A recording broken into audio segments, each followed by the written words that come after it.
الحمد لله نحمده ونستعينه ونستغفره ونؤمن به ونتوكل عليه ونعوذ بالله من شرور أنفسنا ومن سيئات أعمالنا من يهد الله فلا مضل له ومن يضلل فلا هادي له أشهد أن لا إله إلا الله وحده لا شريك له وأشهد أن سيدنا ونبينا ومولانا محمدا عبده ورسوله أرسله ربه بالحق بشيرا ونذيرا وداعيا إلى الله بإذنه وسراجا منيرا صلى الله تعالى عليه وعلى آله وصحبه وبارك وسلم تسليما كثيرا.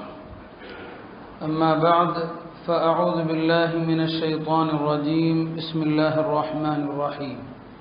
وإذ قال إبراهيم رب اجعل هذا بلدا آمنا وارزق أهله من الثمرات.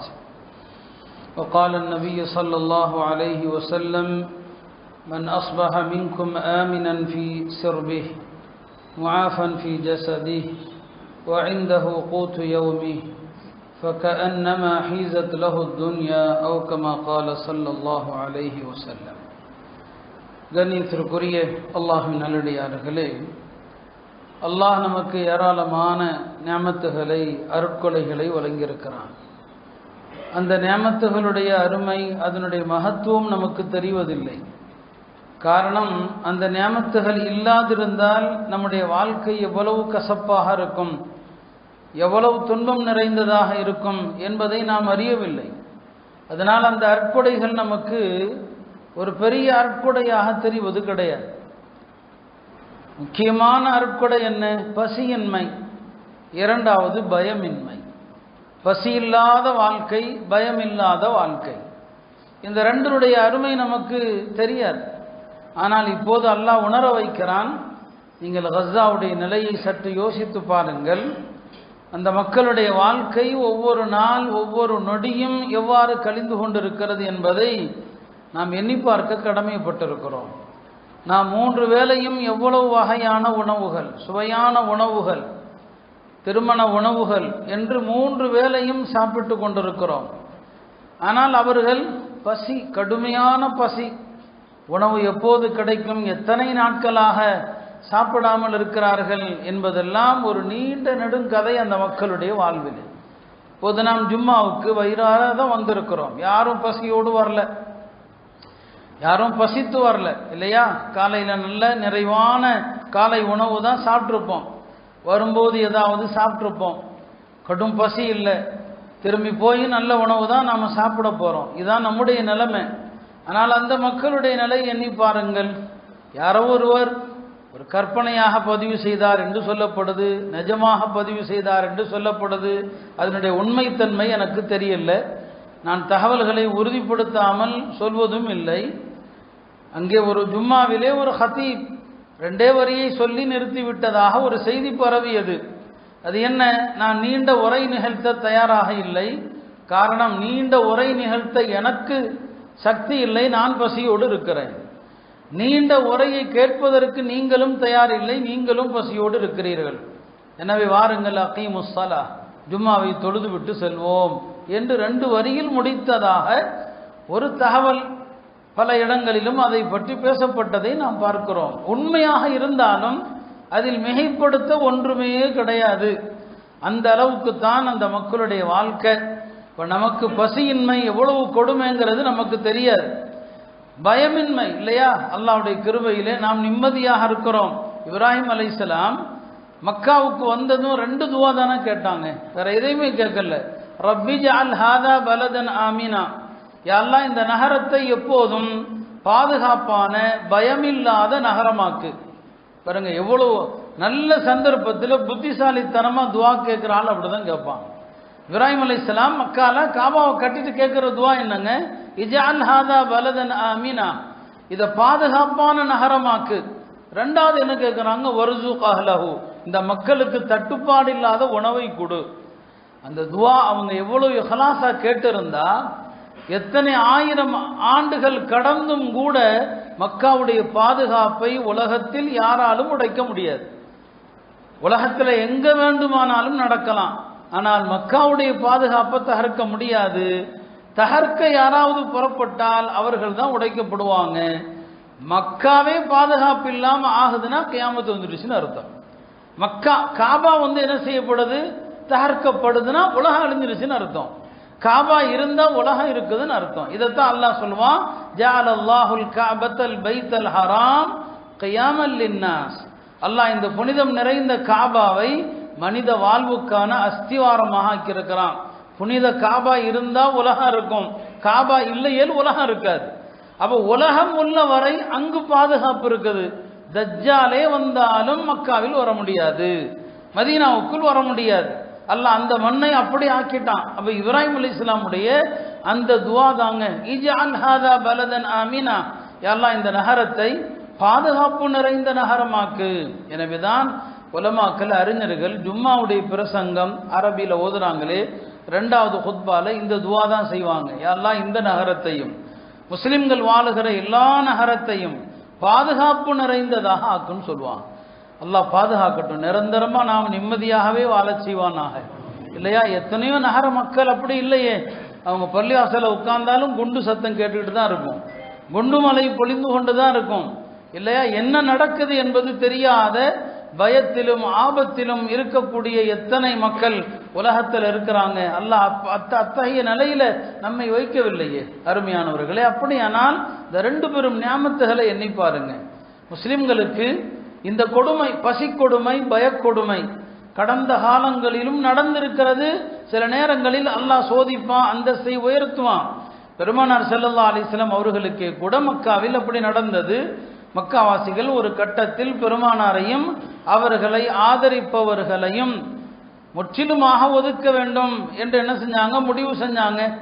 எனவே பெருமானார் ஸல்லல்லாஹு அலைஹி வஸல்லம் அவர்கள் ஆதரிக்கிற யாரோடும் இனி யாரும் திருமண உறவு வைக்கக்கூடாது, அவர்களோடு வியாபார தொடர்பு வைக்கக்கூடாது, எதையும் அவர்களுக்கு விற்கக்கூடாது, அவர்கள்ட்ட வாங்கக்கூடாது. அந்த நேரத்தில் பெருமானாருடைய குடும்பத்தினர் எல்லோரும் ஹஜ்ரத் அபூ தாலிபிடத்திலே தஞ்சமடைந்தாங்க.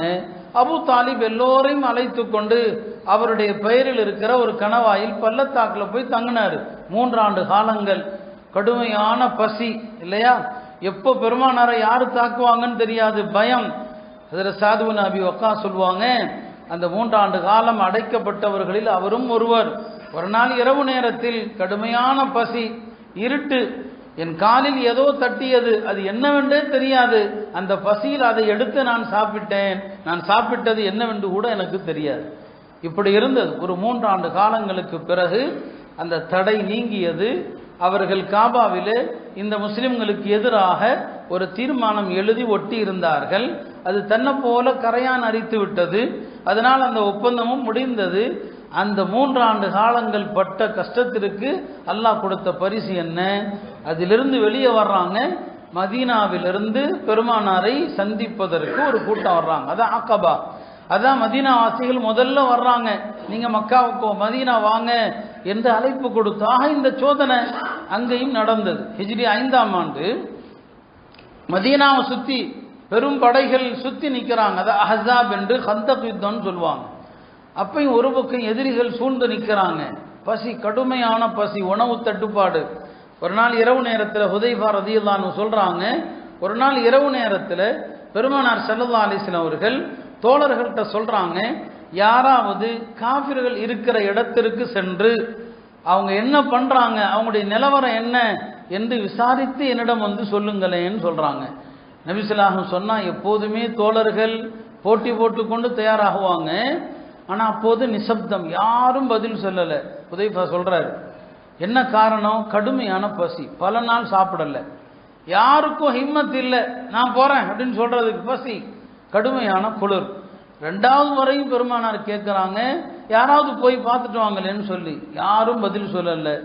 அடுத்து என்ன கூப்பிட்டுட்டாங்க, ஹுதைஃபா எழுந்துருன்னு சொல்லிட்டான். ஹுதைஃபா எழுந்துருன்னு சொல்லி அல்லாஹ்வுடைய தூதர் பேர் சொல்லி கூப்பிட்ட பிறகு எப்படி போகாமல் இருக்க முடியும்? நீ போய் பார்த்துட்டு வான்னு சொன்னாங்க. அதுக்கப்புறம் அங்கே என்னங்க, அந்த படை தோற்கடிக்கப்பட்டது. அல்லாஹ் ஒரு காற்றை அனுப்பினான். அபூ சுஃபியான் ஒரு உரை நிகழ்த்துவார். அதையெல்லாம் இவர் கேட்குறார். அந்த கூட்டத்துக்கே போயிடுவார். இருட்டு நேரம் அந்த கூட்டத்துக்கே போய் எல்லா விஷயத்தையும் அலசி விட்டு வருவார். நான் சொல்ல வந்தது, பெருமானார் ஸல்லல்லாஹு அலைஹி வஸல்லம் அவர்களும் முஸ்லிம்களும் இது போன்ற கடுமையான நிலைகளை எல்லாம் சந்திச்சாங்க. அந்த படை, அந்த அபூ சுஃபியானுடைய கூட்டம் போயிட்டாங்க, ஓடி போயிட்டாங்க. பெருமானார் சொன்னாங்க, இனிமேல் அவர்களை நோக்கி நாம் படையெடுப்போமே தவிர அவர்கள் இனி நம்மை நோக்கி படையெடுக்க மாட்டார்கள். அதான் வரலாற்றில் நடந்துச்சு. இப்படி பசி என்பது நல்லோர்கள் வாழ்க்கையிலும் கூட பல நேரங்களில் அவர்களை பிடித்திருக்கிறது இல்லையா? நம்ம கேள்விப்பட்ட ஒரு சம்பவம் தானே.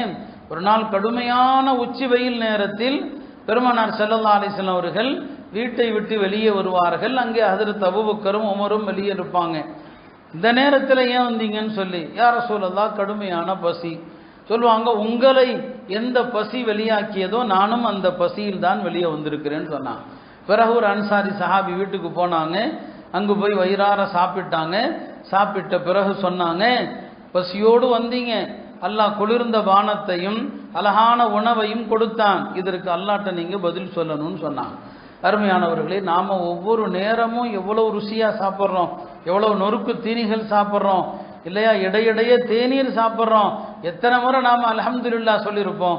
நபி ஸல்லல்லாஹு அலைஹி வஸல்லம் அவங்க சாப்பிட்டாலோ குடித்தாலோ எத்தனை துவா ஓதிருக்காங்க தெரியுமா?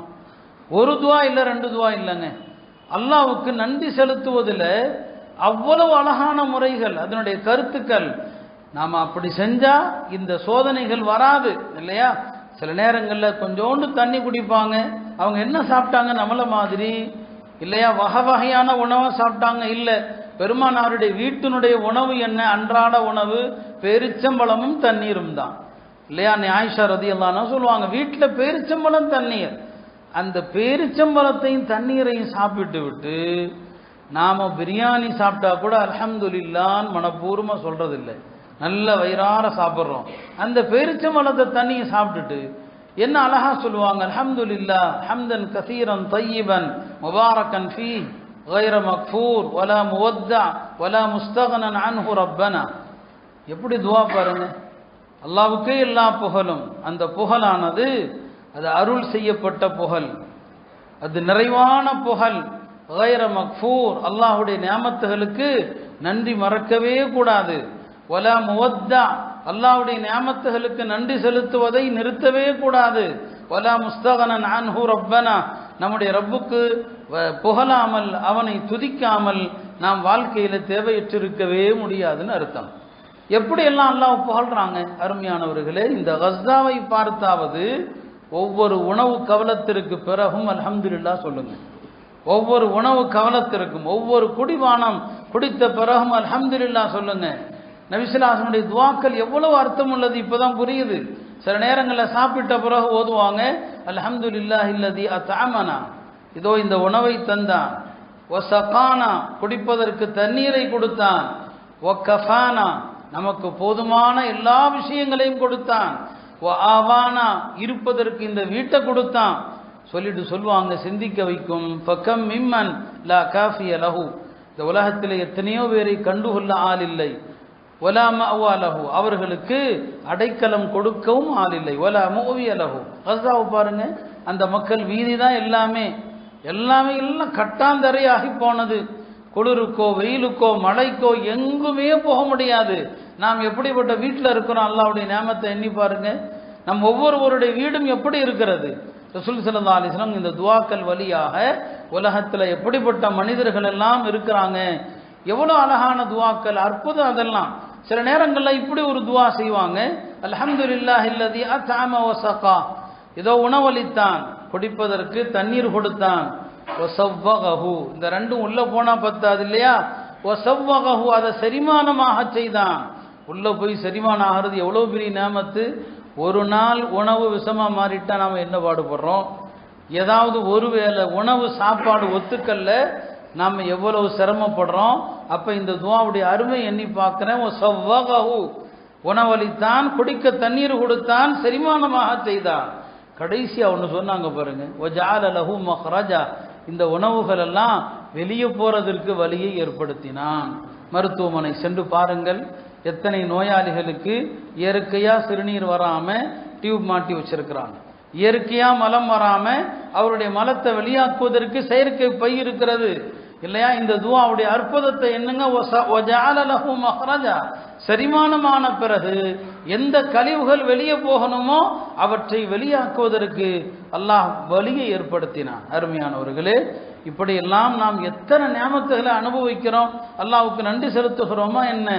யாரெல்லாம் நன்றி செலுத்துவதற்கு உதவி செய் என்று பெருமானார் துவா செய்வாங்க. முஆத் இப்னு ஜபல் ரலியல்லாஹு அன்ஹு அவர்களை அழைத்து நபி ஸல்லல்லாஹு அலைஹி வஸல்லம் அவர்கள் ஒரு நாள் சொன்னாங்க, யா முஆத் இன்னி உஹிப்புக், முஆதே நான் உன்னை நேசிக்கிறேன். இந்த துவாவை ஒருபோதும் எந்த தொழுகைக்கு பிறகும் சொல்லாமல் இருக்காதே.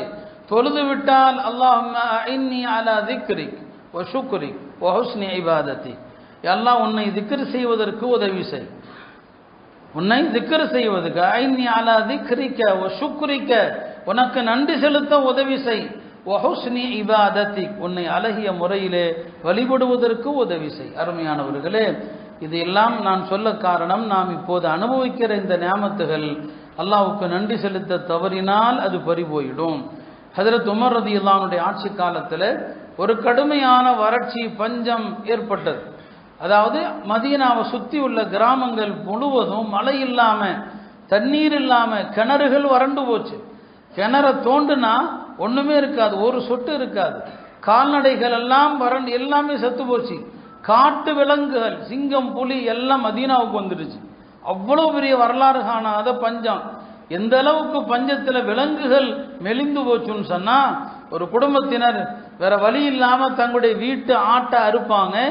ஆட்டை அறுத்தா அந்த ஆட்டிலிருந்து ஒரு சொட்டு ரத்தம் இருக்காது, ஆட்டில் ஈரம் இருக்காது. அவ்வளவு காஞ்சி வறண்டு அந்த இறைச்சி கருப்பு நிறமாக இருந்தது. கடைசியில் அவர் பார்ப்பாரு, இதை போய் எப்படி சாப்பிட்றது, இதை சாப்பிட முடியாது, தூக்கி போட்டுருவார். அந்த அளவுக்கு கடுமையான ஒரு வறட்சி பஞ்சம் ஹஜ்ரத் உமர் ரலியல்லாஹுடைய காலத்தில் ஏற்பட்டது. அந்த நேரத்தில் ஹஜ்ரத் உமர் ரலியல்லாஹு அவர்கள் அவங்க எப்படி நடந்தாங்க, ஒரு சிறந்த ஆட்சியாளராக அவங்களால் முடிந்த அளவுக்கு தன்னுடைய தோழர்கள் எங்கெல்லாம் இருக்கிறாங்களோ, ஷாம்ல, மிஸ்ர்ல எல்லாருக்கும் கடிதம் போட்டாங்க, மதீனாவுக்கு உணவுகள் அனுப்புங்க, மதீனாவுக்கு உணவுகள் வரும். பல்லாயிரக்கணக்கான மக்கள் மதீனா வந்துட்டாங்க. ஹஜ்ரத் உமர் ரலியல்லாஹு அவர்கள் பொது இடத்துல உணவை சமைச்சு எல்லாரையும் வந்து சாப்பிட கூப்பிடுவாங்க. பிறகு கேட்பாங்க, வீடுகளில் பெண்கள் இருக்கிறாங்களான்னு சொல்லி. ஆமா, ஹஜ்ரத் உமர் ரலியல்லாஹு அவர்கள் எல்லா வீட்டுக்கும் தானே போய் உணவுகளை டெலிவரி, அவங்களே போவாங்க, எல்லாத்தையும் உணவுகளை கொடுப்பாங்க. இவ்வளவு பணிவிடை செய்துவிட்டு மக்கள் எல்லாம் இரவில் வீடுகளில் தஞ்சமான பிறகு, சப்தங்கள் எல்லாம் அடங்கிய பிறகு உமர் அல்லாட்ட என்ன துவா செய்வாங்க தெரியுமா? யா அல்லாஹ், இந்த உமருடைய பாவத்தால் இந்த மக்கத்தை பஞ்சத்தால் அழித்து விடாதே, உமருடைய குற்றத்தால் இந்த மக்களை அழித்து விடாதுன்னு சொல்லி. அல்லாஹ் அக்பர். இவ்வளவு பெரிய இரையச்சம் உள்ள ஒரு மனிதர், யோசித்து பாருங்க. காலையில மக்களுக்கு பணிவிடை, மக்களுக்கு எல்லா தன்னால் ஆன எல்லாத்தையும் செஞ்சுட்டு ராத்திரி அல்லாட்ட பெருமை அடிக்கல. அல்லாட்ட என்ன சொல்றாரு? என்னுடைய பாவத்தினால தான் இந்த மக்கள் இந்த வறட்சியாலும் பஞ்சத்தாலும் பாதிக்கப்பட்டிருக்கிறாங்கன்னு சொன்னா, எல்லாம் என்ன மன்னிச்சிரு, மக்களை தண்டிக்காதுன்னு சொல்லி. அருமையானவர்களே, இப்படித்தான் அதை அணுகுனாங்க. அந்த பஞ்ச காலத்தில் உமர் ரலியல்லாஹு அவர்கள் சுவையான உணவு சாப்பிடுவதே இல்லை அப்படின்னு முடிவெடுத்துட்டாங்க. அப்படி இருந்தாங்க நல்லவர்கள். வந்து முஸ்லிம்கள் எங்கேயாவது கஷ்டப்பட்டா அந்த கஷ்டம் முடிகிற வரைக்கும் சாப்பிடாம நோன்பு வச்சவங்களாம் இருக்கிறாங்க. பிஷ்ருல் ஹாஃபின்னு சொல்றோமே, பிஷ்ருல் ஹாஃபி. ஹாஃபினா என்ன அர்த்தம்? செருப்பணியாதவர்னு அர்த்தம். அவர் பெரிய சூஃபி, பெரிய மகான், கல்யாணம் பண்ணல. அவருடைய சகோதரிகள் எவ்வளவு பேணுதலா இருந்தாங்கன்னா, ஒரு முறை இமாம் அஹமது பின் ஹம்பல் இடத்துல ஒரு பெண்மணி வர்றாங்க, வந்து கேட்குறாங்க, இமாம் அவர்களே, நான் இரவு நேரத்தில் என்னுடைய வீட்டு விளக்கில் நூல் திரித்து கொண்டிருக்கிறேன். நூல் திரிக்கும் போது அந்த விளக்கு அணைஞ்சு போகுது. பிறகு நிலவு வெளிச்சத்தில் நான் நூல் திரிக்கிறேன். நான் மக்களுக்கு இந்த நூலை விற்கிற நேரத்தில் நிலவு வெளிச்சத்தில் திரிச்சது இது, வீட்டில் உள்ள விளக்கு வெளிச்சத்தில் திரிச்சது இது என்று நான் மக்கள்கிட்ட சொல்லணுமான்னு கேட்குறான். அந்த காலத்து மக்களுடைய பேணுதலை பாருங்க. இமாம் அஹமது கேட்டாங்க, ரெண்டு வெளிச்சத்திலையும் திரிச்ச நூல்களுக்கு மத்தியில் வேறுபாடு வருமானு கேட்குறான். விளக்கு, நம்ம வீட்டில் உள்ள விளக்கு இருக்கு இல்லையா, அதில் திரிச்ச நூலுக்கும் நிலவு வெளிச்சத்தில் திரிச்ச நூலுக்கும் வேறுபாடு வருமா? வேறுபாடு வந்தால் மக்கள்கிட்ட சொல்லி தான் நீ விற்கணும்னு சொல்கிறாங்க. அந்த அம்மா போயிடுச்சு. இமாம் அஹமது அவர்கள் பின்னாலேயே தான் மகன் அனுப்புகிறாங்க, அந்த பெண்மணி எங்கே போகுதுன்னு போய் பார்த்துட்டு வாப்பான்னு சொல்லி. பார்த்தா அந்த அம்மா பிஷ்ருடைய வீட்டுக்குள்ளே தான் போகுது. அப்புறம் தான் தெரிஞ்சது பிஷ்ருல் ஹாஃபியுடைய சகோதரின்னு சொல்லி. இமாம் முஹம்மது சொன்னாங்க, நான் அப்படி தான் நினச்சேன், இந்த காலத்தில் இவ்வளவு பேணுதலான ஒரு பெண்ணா அது பிஷ்ர் வீட்டு பெண்ணாகத்தான் இருக்கணும்னு நினச்சேன். அவங்களுடைய சகோதரி தான். சொல்ல வந்த பிஷ்ருல் ஹாஃபி ரஹமத்துல்லாஹி அலைஹி காலில் செருப்பணியாமே தான் இருந்தாங்க. இப்படியெல்லாம் இருக்கலாமா அது என்பது வேறு விஷயம். அவர் ஏன் செருப்பணியல்ல? இப்படிதான் ஒரு முறை அவருடைய ஒரு செருப்பு அருந்து போனது. செருப்பு தைக்கிற ஒரு இடத்துல போய் இந்த செருப்பை தைச்சு கொடுப்பான்னு சொன்னார். அந்த செருப்பு தைக்கிறவன் ஒரு பாடம் நடத்தினான். பாருங்க, நமக்கு அல்லாஹ் செருப்பை கொடுத்துருக்கிறான், செருப்பை தைக்கிறீங்க, கிழிஞ்சா காசு கொடுத்து தைக்கிறீங்க. ஏழைகளை நினச்சி பாருங்க, எத்தனை ஏழைகள் செருப்பே இல்லாமல் இருக்கிறாங்கன்னு சொல்லி. அவன் யதார்த்தமாக சொன்னான், அவருக்கு மனசில் தச்சிருச்சு. அப்படியானா இனிமேல் நான் செருப்பே அணிய மாட்டேன், இந்த செருப்பு அணியாமல் படுகிற ஏழைகளுடைய கஷ்டத்தை நான் உணர்வேன்னு சொன்னார்.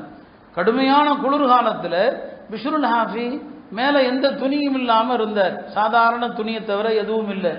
ஏங்க இப்படி இருக்கிறீங்கன்னு சொல்லி, இல்லை இங்கே எத்தனையோ ஏழைகள் இருக்கிறாங்க, அவங்களுக்கெல்லாம் போட்டுக்கிறதுக்கு சட்டை இல்லை, அவங்களுக்கு வாங்கி கொடுக்குற வசதி ஏண்ட இல்லை, குறைஞ்சபட்சம் அவங்க அனுபவிக்கிற குளிரை நான் அனுபவிக்கணும் இல்லையா, அதுக்காக நான் கொஞ்ச நேரம் சட்டையை கழட்டிட்டு குளிரில் உட்கார்ந்துருக்கேன். நாங்கள் அருமையானவர்களே, அவர்கள் எல்லாம் மனசில் ஈரம் இருந்துச்சு, ஏழைகளுடைய கஷ்டத்தை உணர்ந்தாங்க.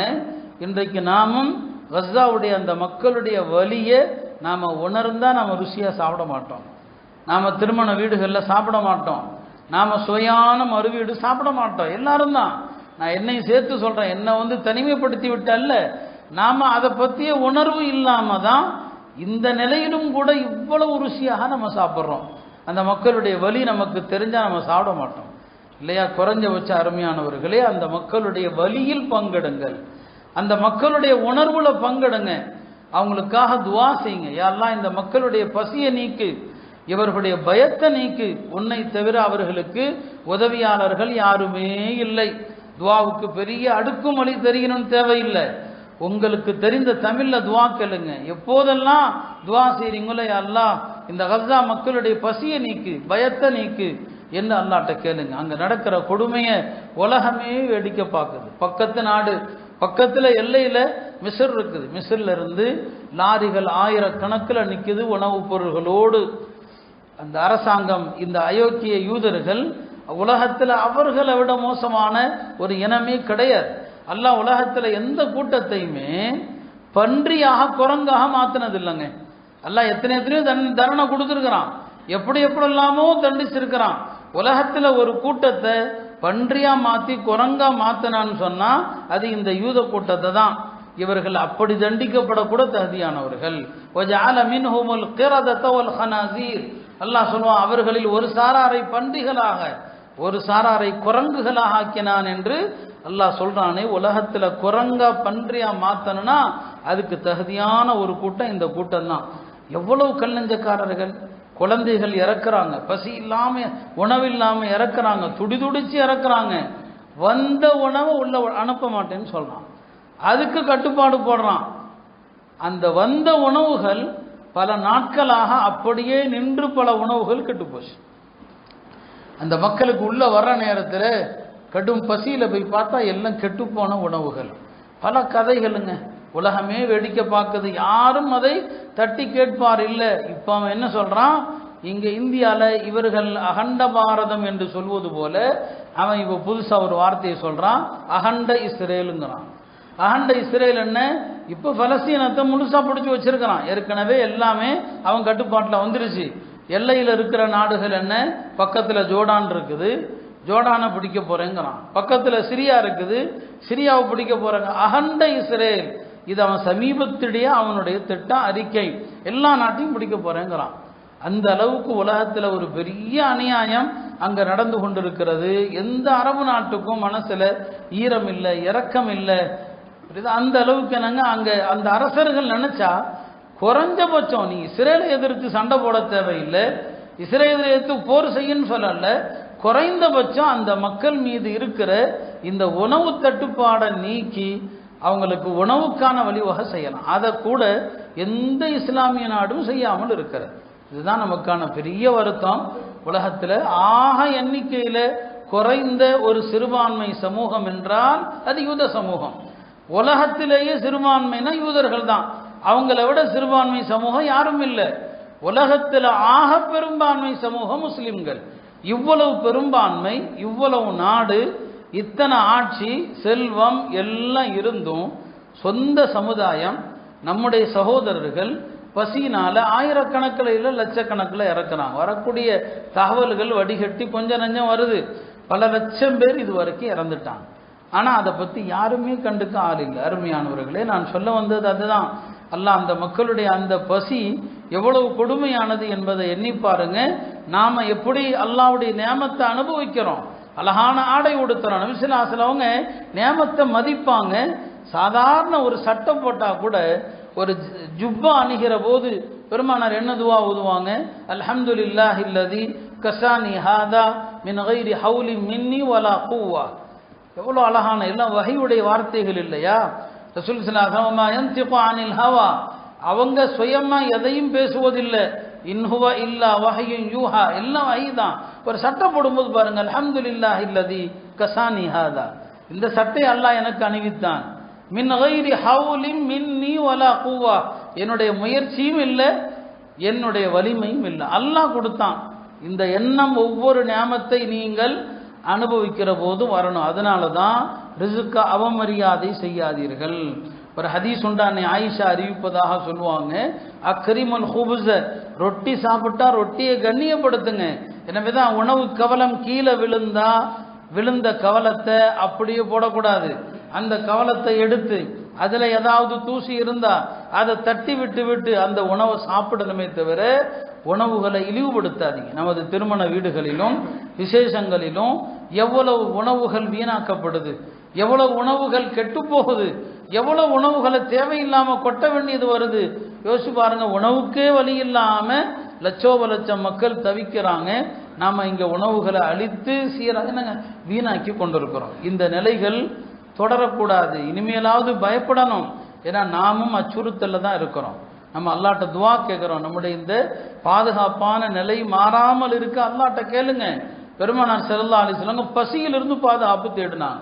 அல்லாஹும்ம இன்னி அஊது பிக மினல் ஜூ' ஃபஇன்னஹு பிஸல் லஜீ'. யா அல்லாஹ், பசியிலிருந்து பாதுகாப்பு தேடுகிறேன், பசி கெட்ட நண்பன் சொன்னான். பசி கெட்ட நண்பன்னா என்ன அர்த்தம்? பசி இருந்ததுன்னா மனுஷனால சிந்திக்க முடியாது. பசி இருந்தால் மனுஷனால எந்த வேலையும் செய்ய முடியாது. அதனால தான் மார்க்கம் ஒரு காதி சாப் இருக்கிறார், நீதிபதி. ஒரு காதி எப்போல்லாம் தீர்ப்பளிக்க கூடாது அப்படின்னு இருக்குது. அதில் பெருமானார் சொல்லுவாங்க, பசியோடு இருந்தால் காதி தீர்ப்பளிக்க கூடாது, போய் சாப்பிட்டு வா. பசியோட தொழக்கூடாது. பெருமானார் சொன்னாங்க, சாப்பாடு ரெடி ஆயிடுச்சு, எக்காமத்து சொல்றாங்க, சாப்பாடு வந்துருச்சு, பசிக்கவும் செய்யுது, தொழுகையா சாப்பாடா? பெருமானார் சொன்னாங்க, முதல்ல சாப்பிடு, அப்புறம் தொழுகு. சாப்பிட்டு முதல்ல, அப்புறம் போய் தொழுதுக்க. இங்கே நீங்கள் நினைக்கலாம், என்னங்க தொழுகையை விட சாப்பாட்டுக்கா முக்கியத்துவம், சாப்பாடு அவ்வளோ பெருசா அப்படின்னா இல்லை. இங்கேயும் தொழுகைக்கு தான் முக்கியத்துவம். இவன் பசியோடு இருக்கிறான், சாப்பாட்டை விட்டுட்டு தொழுகைக்கு வந்தான்னு சொன்னால் தொழுகை முடிகிற வரைக்கும் ஆஹா அந்த சாப்பாடுன்னு அதையும் நினச்சிட்டு இருப்பான். அதுக்கு பதிலாக சாப்பிட்டுட்டு இருந்தான்னு சொன்னால் ஆஹா தொழுகை நடக்குதே, தொழுகு பெருமைனாவது சாப்பிடுவான். எனவே சாப்பிட்டுக்கிட்டே தொழுகையை நினைக்கிறத விட தொழுதுகிட்டே சாப்பாட்டை நினைக்காம இருந்தால் சரிதான். அதுக்கு தான் சாப்பாடு வந்தால் பசியோடு இருக்கிறியா, முதல்ல சாப்பிட்ரு. நமக்கு வேணா அந்த அளவுக்கு பசி கொடுமை இல்லாததுனால தொழுதுட்டு கூட சாப்பிடலாம். பெருமானார் காலத்தில் எல்லாம் சாப்பாடு வர்றது பாருங்க, வந்தால் பொக்கிஷம்.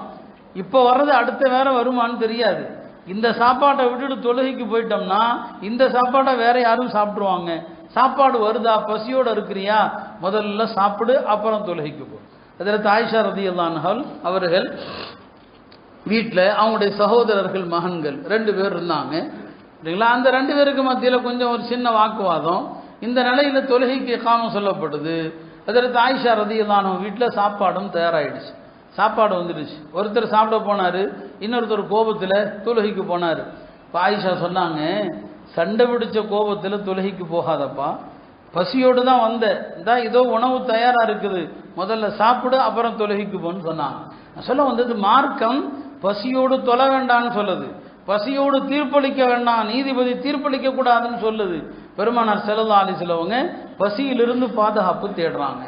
நமக்கு அல்லாஹ் தந்திருக்கிற இந்த நியாமத்துகள்லாம் நீங்காம இருக்க துவா செய்யுங்க. அல்லாஹும்ம இன்னி அஊது பிக மின் ஸவாலி நிஅமதிக், எல்லாம் நியாமத்து எங்களை விட்டும் போயிடாம காப்பாத்து. ஒத்தஹவுலி ஆஃபியத்திக், நீ தந்திருக்கிற ஆஃபியத்தை எங்களை விட்டும் போயிடக்கூடாது. இதெல்லாம் உலகத்தில் எங்கெல்லாமோ நடந்துரு. ஈராக்கில் நடந்துச்சு 10 ஆண்டு காலங்கள், 90லிருந்து 2003 வரைக்கும் 13 வருஷம் உலக நாடுகள் சேர்ந்து அந்நாட்டின் மீது விதித்த பொருளாதார தடை இல்லைதா, அந்த தடையினால மருந்து இல்லாம கிட்டத்தட்ட 15 லட்சம் குழந்தைகள் இறந்து போனாங்க. ஈராக்கில் நடந்துச்சு, போஸ்னியாவில் நடந்துச்சு. இதெல்லாம் நம்ம வாழ்க்கையில இன்றைக்கு கஸ்ஸால பார்த்துட்டு இருக்கிறோம். அருமையானவர்களே, இந்த இந்தியாவையும் ஒரு சர்வாதிகார நாடாக ஆக்குவதற்கு எல்லா வழிகளிலும் இந்த அரசு முயற்சி பண்ணிட்டு இருக்கிறாங்க. நாம அல்லாஹ்விடத்துல கேட்கிற வலிமையான துவா தான். இந்த ஆயுதம் நம்மள்கிட்ட இருக்குது. அந்த நிலைகள் வருவதற்கு முன்னால அல்லாஹ்வுடைய நியாமத்தை மதிங்க. இன்னைக்கு நாம நிம்மதியா இருக்கிறோம், அச்சம் இல்லாமல் இருக்கிறோம். இந்த நிலை மாறாமல் இருக்க அல்லாஹுக்கு நன்றி செலுத்துங்கள், அல்லாஹ்விடத்தில் உதவி தேடுங்க. எல்லாம் அல்லாஹ் என்றென்றைக்கும் நமக்கு தாராளமான ரிஸ்கை தருவானாக, என்றென்றும் நமக்கு அச்சமற்ற வாழ்க்கையை தருவானாக. குர்ஆனுடைய சின்ன சூரா தாங்க, லீலாஃபி குரைஷின் ஈலாஃபிஹிம் ரஹ்லத்தஷ் ஷிதாஇ வஸ்ஸைஃப் ஃபல்யஅபுது ரப்பஹும். அந்த ஆயத்தில் அல்லாஹ் 2 நியாமத்தை தான் சொல்றான் குறைஷிகளுக்கு. அத்அமஹும் மின் ஜூ வ ஆமனஹும் மின் ஹவுஃப். பசியிலிருந்து உணவளித்தான், அச்சத்திலிருந்து அவர்களை பயமில்லாத வாழ்க்கையை கொடுத்த 2 நியாமத்தை அல்லாஹ் சொல்றான். ஆக 2 பெரும் நியாமத்துகள், மகத்தான அருட்கொடைகள். இந்த அருட்கொடைகளை நாம ஒவ்வொரு நிமிடமும் அனுபவிக்கிறோம். இந்த நியாமத்துகள் நம்மை விட்டு நீங்காதிருக்க அல்லாஹ்வுக்கு நன்றி செலுத்தி எந்த பொருளை சாப்பிட்டாலும் எந்த பொருளை குடித்தாலும் அல்ஹம்துலில்லாஹ். குறைஞ்சபட்ச வார்த்தை, ஹதீஸ்ல வந்த நீண்ட வார்த்தைகளை சொல்ல தெரியல, அல்ஹம்துலில்லாஹ் ஹம்தன் கஸீரன் தய்யிபன் முபாரக்கன் ஃபீ என்று சொல்லுங்க. அல்லாஹ் தஆலா இந்த நியாமத்துகளை நம்மிலிருந்து படிக்காமல் அல்லாஹ் பாதுகாப்பான். கருணையில் ரப்பே, எங்களுடைய பாதிக்கப்பட்ட கஸ்ஸா முஸ்லிம்களுக்கு உதவி செய்வாயாக, அவர்களது துயரத்தை நீக்குவாயாக, பசியிலிருந்து அவர்களை பாதுகாப்பாயாக, அச்சத்திலிருந்து பாதுகாப்பாயாக. எங்களது இந்திய நாட்டை எந்த விதமான நெருக்கடிகளும் வராமல் கியாம நாள் வரை அமைதியோடு பாதுகாப்போடு உன்னை வணங்கக்கூடிய முஸ்லிம்கள் கொண்ட நாடாக ஆக்குவாயாக. வாஹிரு தஅவானா அல்ஹம்துலில்லாஹி.